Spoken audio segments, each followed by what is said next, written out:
Egunon klase, indarkeria matxista landu dugunez, gaurko jarduerarako eskatuko dizuet indarkeria matxistaren egoera bat identifikatzea eta gero guztion artean amankomunean jartzea.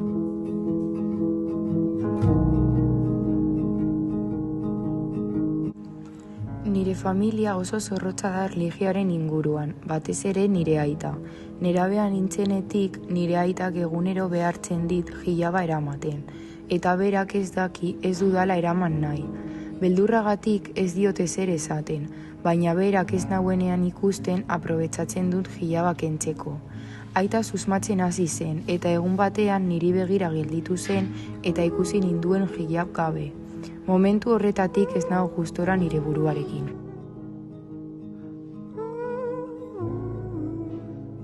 Harreman toxiko batean nago nire mutilagunarekin eta ez dakit nola atera.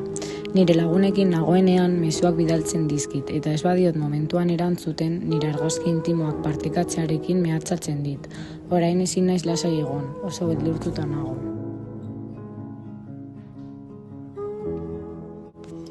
Nire trantsizioa zinuenetik jendean itaz barra egiten du eta oso erretan nago. Askotan pentsatzen dut ia erabaki zuzena hartu nuen ala ez. Beti pentsatu dut bakarrik irainak eta barra jasoko nituela, egun hori heldu arte. Komunera sartzerakoan bi mutil nire atxetik sartu ziren eta bortxatu ninduten. Pentsatzen nuen behin trantsizio eginda gauza hauek ez hitzaidala inoiz gertatuko.